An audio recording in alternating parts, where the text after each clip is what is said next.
দর্শক, আজকের আলোচ্য বিষয় হলো শোক বা দুঃখজনিত পীড়া এবং তার প্রতিকারের জন্য আজকে বিশেষ আলোচনা। প্রথমত আমরা জেনে নিই শোক বা দুঃখজনিত পীড়া কি এবং তার প্রতিকারের উপায় বা কি। শোক বা দুঃখজনিত পীড়া হলো এক ধরনের মানসিক অসুখ, যা অন্যান্য অসুখের তুলনায় ভীষণ ভয়ঙ্কর।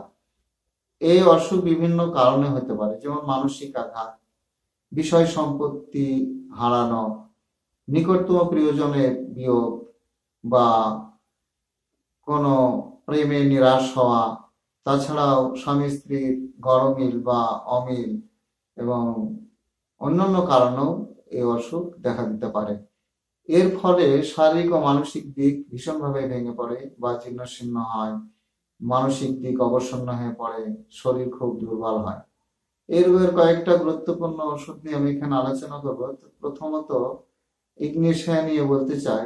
ইগনেশিয়ার রোগীরা সাধারণত নির্জন প্রিয়তা হয়, মনের দুঃখ বা কষ্ট সে অপরকে বলতে চায় না, সে একা একাই থাকতে চায়, কখনো হাসে কখনো কান্না করে, দীর্ঘশ্বাস ফেলে। এই সমস্ত রোগীদের 30 বা 200 শক্তি প্রতিদিন এক মাত্রা করে সেবন করালে উপকার হয়।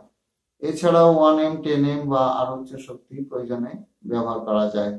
এছাড়াও আরেকটি গুরুত্বপূর্ণ ওষুধ হলো অ্যাসিড ফস। অ্যাসিড ফসের রোগীরা সাধারণত বয়সের তুলনায় এরা বৃদ্ধি বেশি হয় এবং রোগীর ব্যর্থ প্রেম বা কোনো শোক দুঃখ থেকে কোনো রোগের উৎপত্তি, এবং রোগী সবসময় অলস প্রকৃতির, শুয়ে থাকতে চায়, কোনো কাজ করতে চায় না। সেক্ষেত্রে অ্যাসিড ফসই এক গুরুত্বপূর্ণ ওষুধ। 30 বা 200 শক্তি প্রতিদিন এক মাত্রা করে সেবন করতে হবে, প্রয়োজনে আরো উচ্চ শক্তি ব্যবহার করা যেতে পারে।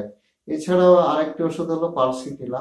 যদি দেখেন রোগী শান্তশিষ্ট মেজাজের, ভদ্র নম্র, রোগী গরম কাতর এবং ঠান্ডা বাতাসে বা খোলা বাতাসে পছন্দ করে, রোগীর পিপাসা কম, মুখ শুকিয়ে যায়, রোগী তার দীর্ঘদিনে ধরে কোনো শোক দুঃখ ভোগ করার ফলে কোনো পীড়া হয়েছে, সেক্ষেত্রে পালসিটেলা এর প্রধান ওষুধ।